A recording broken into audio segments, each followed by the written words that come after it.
trésors perdus de la Russie.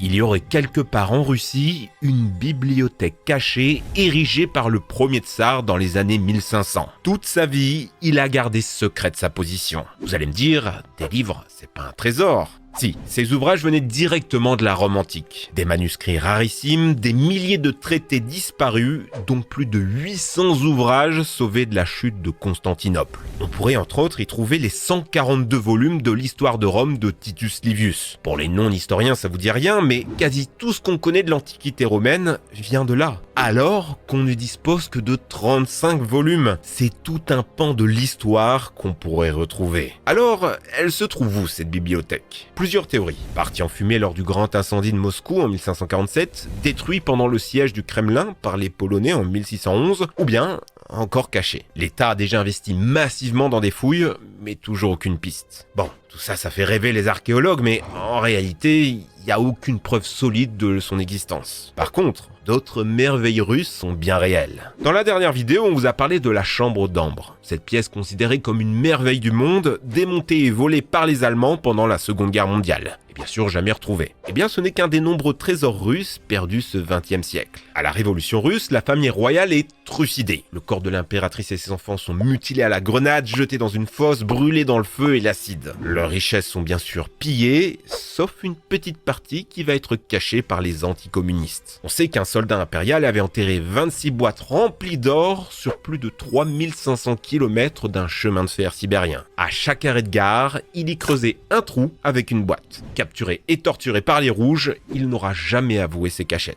Aussi ces nonnes à Tobolsk qui ont enterré des jarres pleines d'or et de bijoux, ou encore ces 1600 tonnes d'or jetées au fond du lac Baïkal. On connaît des dizaines d'histoires du genre. Mais celle qui fait le plus fantasmer, c'est celle des œufs Fabergé. Ils sont partout dans la pop culture. Les Simpsons, Peaky Blinders, Intouchables, Ocean 12, James Bond et même Détective Conan. Ils ont été inventés par l'un des plus grands joailliers de ce monde, Pierre Carl Fabergé. L'extérieur est magnifique, mais ça s'ouvre aussi, laissant découvrir de somptueux décors. Des Polly Pocket de luxe. Le tsar Alexandre III va tomber fou amoureux de ses créations. Tous les ans, il commande 2 œufs, un pour sa femme et un autre pour sa mère. Mais évidemment, si on vous en parle, c'est que sur les 54 œufs fabriqués, 6 n'ont jamais été retrouvés.